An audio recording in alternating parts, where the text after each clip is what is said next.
Tomorrow is game day. Florida Gators, Georgia Bulldogs. What should the game plan be? I got it here for you on Locked On Gators. You are Locked On Gators, your daily podcast on the Florida Gators. Part of the Locked On Podcast Network, your team every day.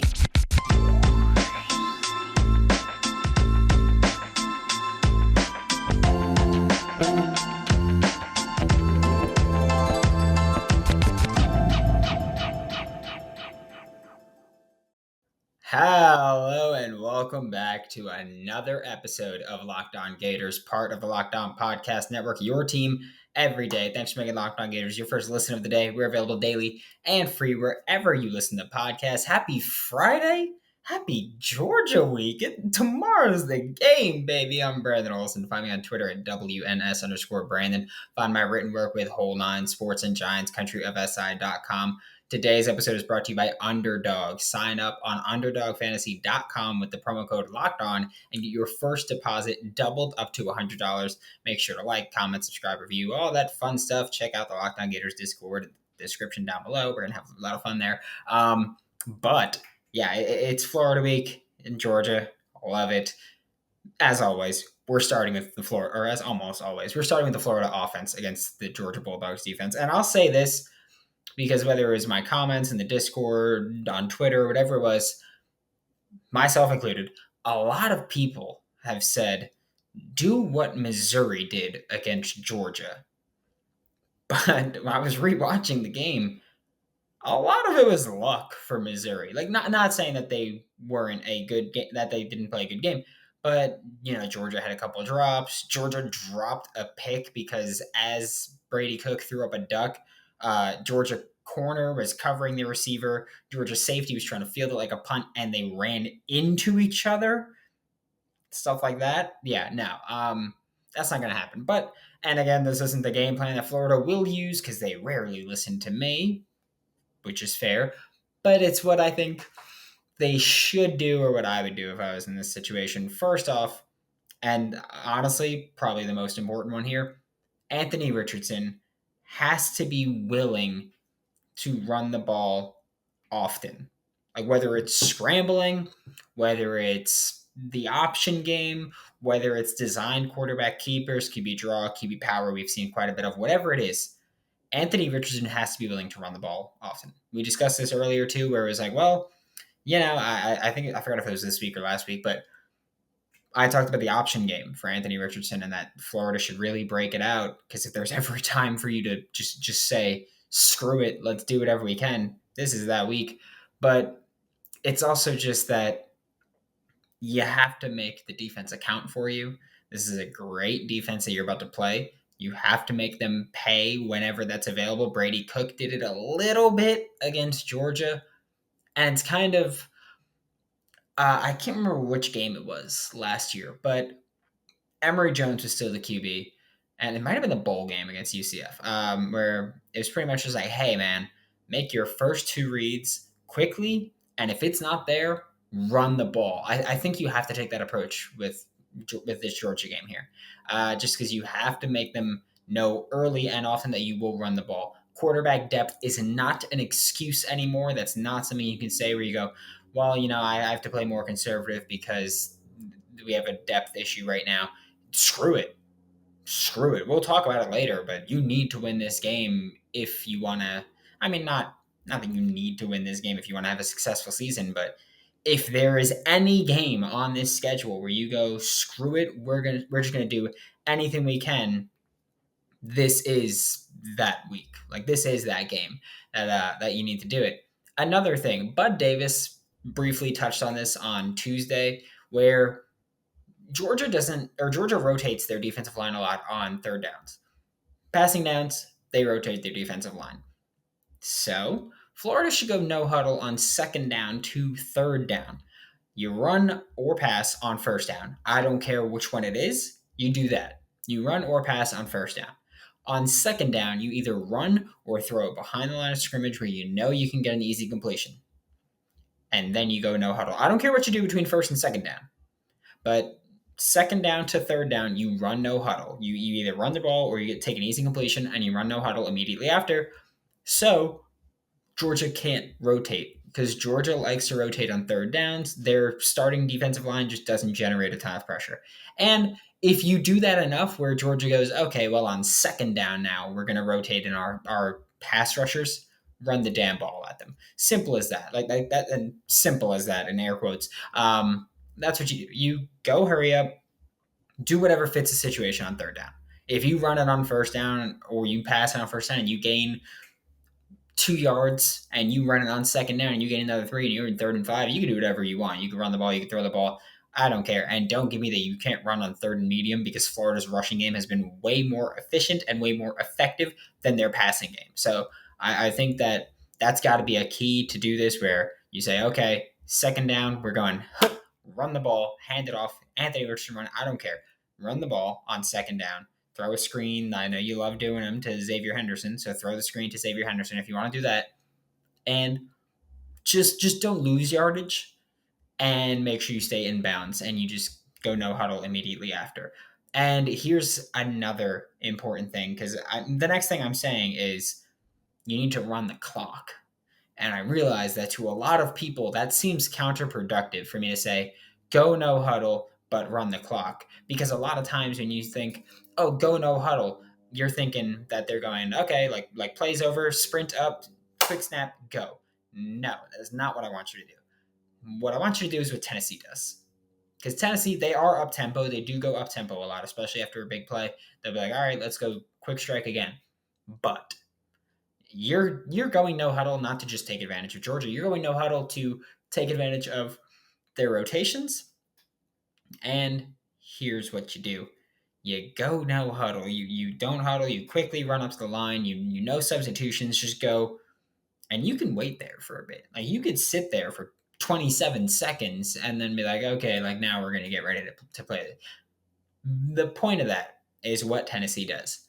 You do it a lot. You hurry, but you don't rush. You run the hurry up, you run no huddle, but you don't rush anything. You sit there, you take your time, you look at what the defense is doing, you look at what the defense is giving you, and you take that.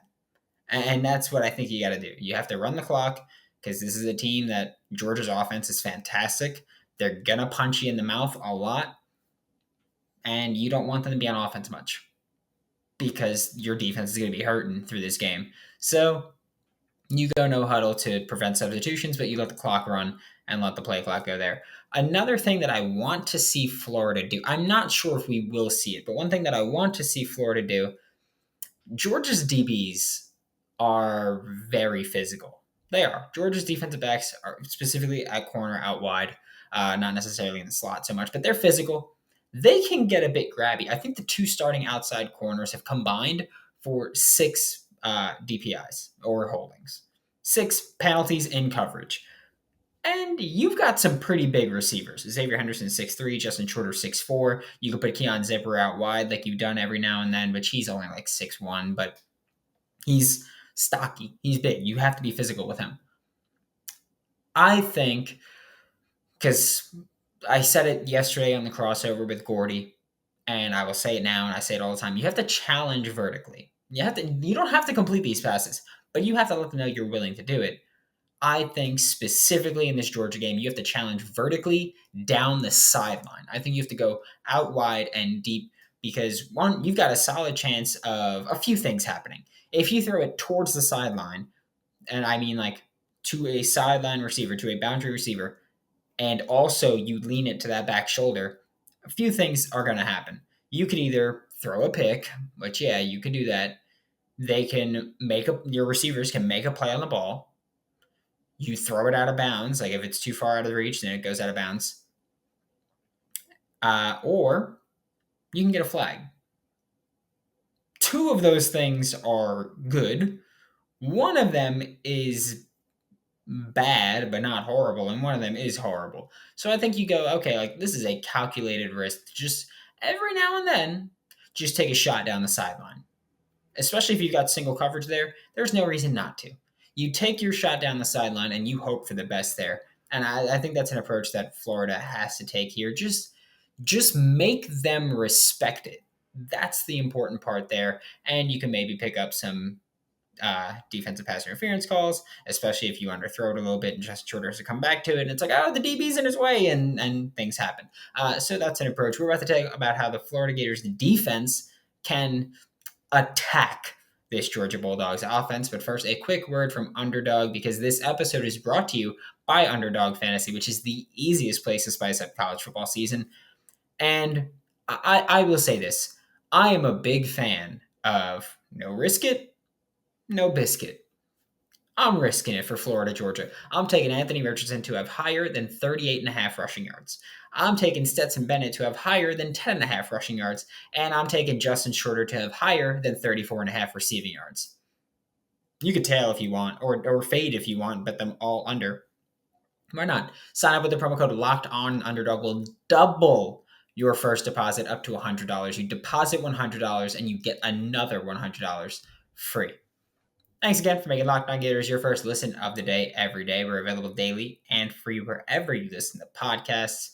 Now we're talking about how this Florida Gators defense can attack this Georgia Bulldogs offense. And I say attack because I don't want to say how this Florida Gators defense can defend this Georgia Bulldogs offense, how they can stop them, slow them down. No, I want you to attack them. That's what I want you to do. I want you to win on first down. Georgia does a very, very good job of keeping it pretty balanced in terms of whether they run or pass on first down. Certainly part of that is skewed because they run so much late in the game. So they like to pass a little bit more on first down. About 15% of their passes are RPOs. Well, when Stetson Bennett's in, which he will be. So 15% of their passes are RPOs.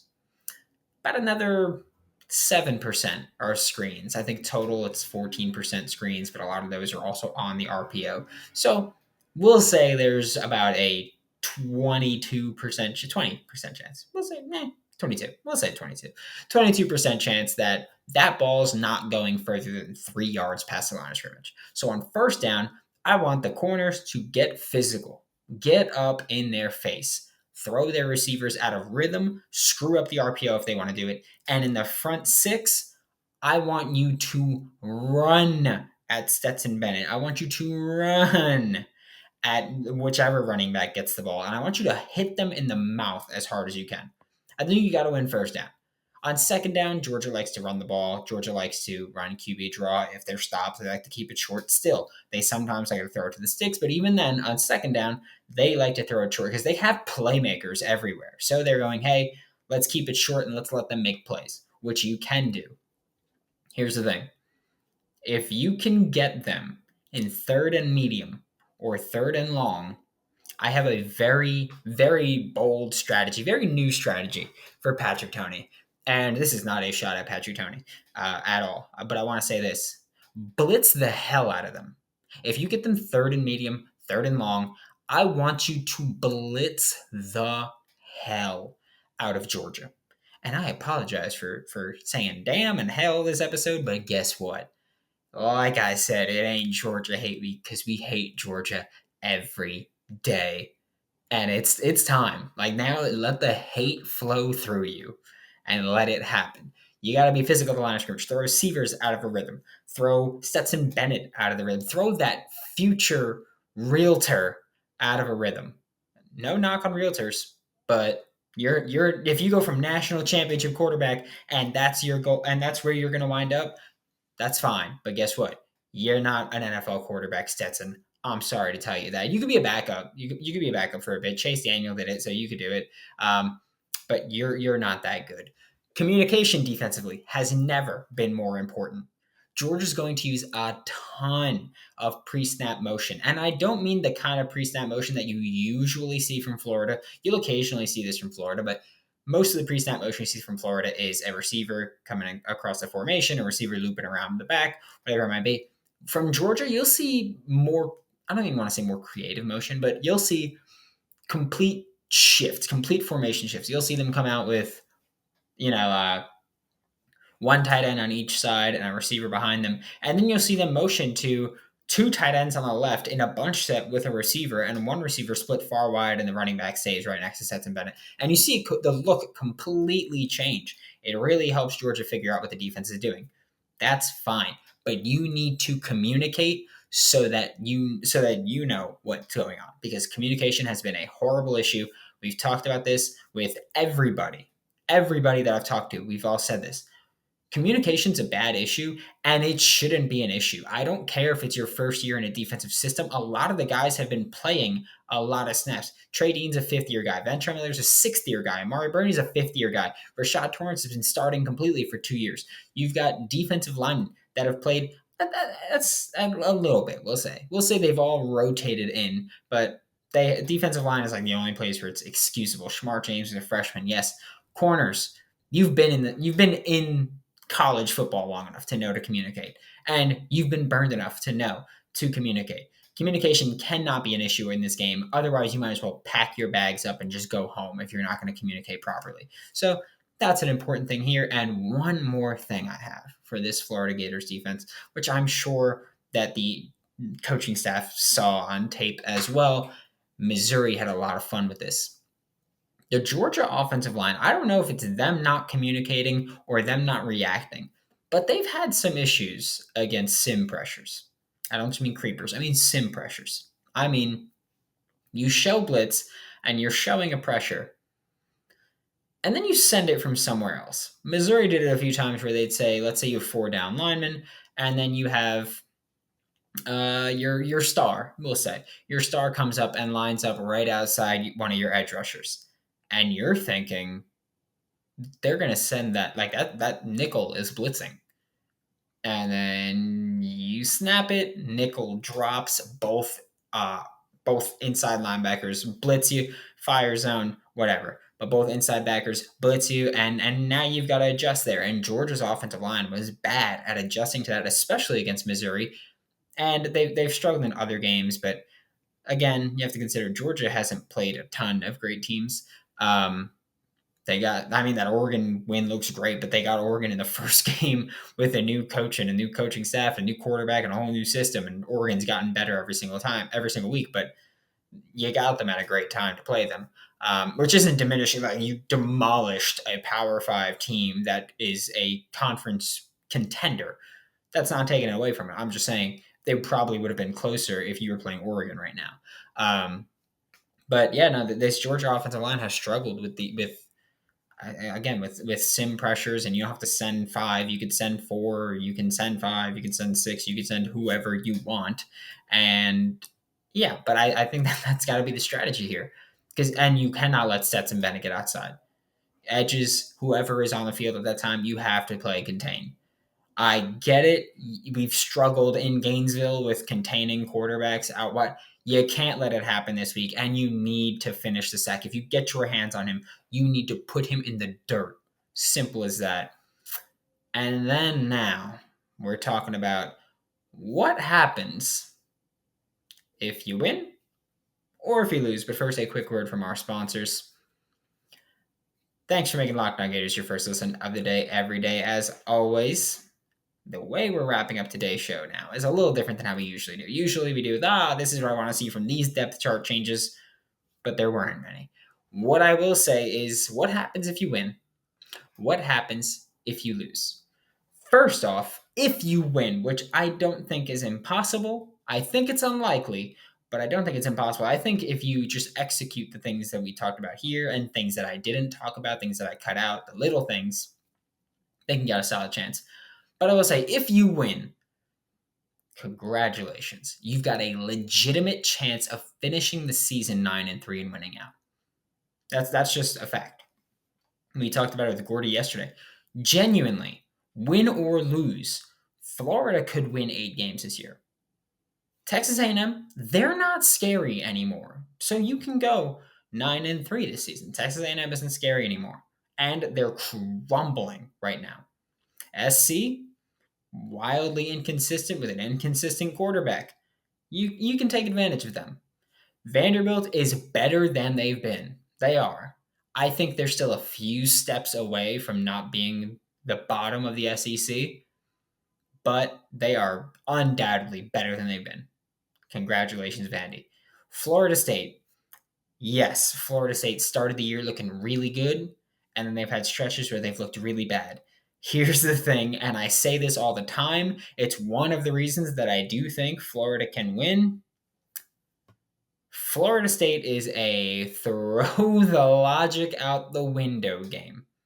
That's what it's one of those rivalry games where you say, we can talk about it, we could prep all we want, but there are probably going to be some wonky things, and just throw it out the window completely.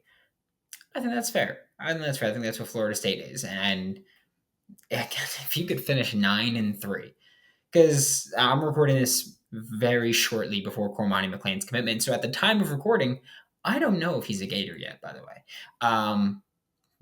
But I will say, if you can get Cormani without even looking like you're going to finish 9-3, and you do finish 9-3, is there a better situation, a better scenario, a better way in which this first season under Billy Napier could have worked out? You can get the top corner in the country, top player in the state, debatably top player in the country, debatably top defender in the country. You can beat, again, this is if you go 9-3, you beat Georgia, who's number 1 in the country at the time you played them. You beat Utah in week 1, and they were number 7 when you played them. You took Tennessee down to the wire. I forgot what number they were when Florida played them, but now they're 3. Like if you can do that, I don't think there's a better way you could have said this season gone. Sure, you dropped Kentucky, LSU, and Tennessee, but you took them down to the wire. You had this great year. If you lose this game, you still have a chance at going 8-4. Keep in mind, I have not forgotten this. Lee Sterling, Locked On Bets, where he said, Florida's a 3-win team. That didn't go well for you, Lee, did it? No, but if you lose this game, you can still go 8-4. You can. If you lose this game, screw it. You can do whatever you play the young guys. Play the true freshmen that haven't gotten to play much yet. Start Miguel Mitchell at star. Start Shamar James at the Amari Burney spot. Not a knock on Amari Burney. I think that they're pretty similar in talent. I would like to see Shamar James get to play just more in general. I'll say that. You play some of the young receivers.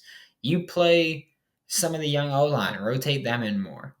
You be more aggressive with your play calling. Do it. If you lose to Georgia, you're sitting at 4-4.